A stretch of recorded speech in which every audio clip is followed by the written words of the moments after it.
Indians are becoming fewer and fewer, and their living conditions are not the best. For example, today there are about 2.5 million Indians left in the United States. It seems that this is not so little, but in fact it is only 1% of the population. This 1% includes the Métis, who retain an Indian identity. There are also Indians living in Canada, about 50 to 100,000 of them over the last centuries. North American Indians have actively participated in all political events. For example, those who supported the British in the struggle for independence were repressed rather harshly, and they got what they deserved. The number of Indian languages numbered in the hundreds.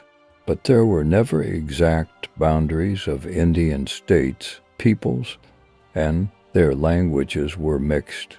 Today there are about 200 known Indian languages and peoples. There were also sedentary peoples, but most of them were nomadic. The languages of the Indians, who came to America last about 5,000 to 7,000 years ago, belong to the Na-Dene language family and in many respects are close to the languages of the peoples of Siberia, the Yenisei group. All these languages can be fairly united into one language family. The Indians who came from Siberia before the others and settled on the southern continent have a language and culture strikingly different from the northern ones. It is believed that the Inca, Aztec, and Maya civilizations were formed shortly before the arrival of European colonizers. But even before them, there were repeated outbreaks of civilizational development, which served as the basis for the later ones. Many people believe that Indians were underdeveloped compared to Europeans, but this is not true. For example, some Indian tribes were superior to Europeans in medical knowledge and farming. They were weak in navigation and defense. There were also many civilizations in the U.S. Navajo, Cherokee that came close to creating urban civilizations, but that path was interrupted by Europeans. At one time, Europeans began to divide Indians into wild and civilized. Indeed, some of them lived in savage conditions, while others had long been farming.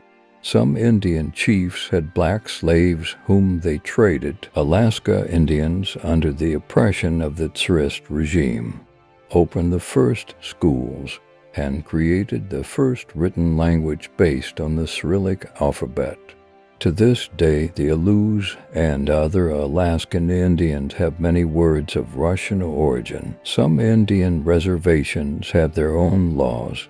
For example, they are allowed to trade tobacco without duty and open gambling establishments. The Seminoles are the only tribe that the Americans have not managed to defeat. They live in Florida, which is actually independent. Seminoles turn out to be pretty good managers. They seriously exploit the logo of the Florida teams.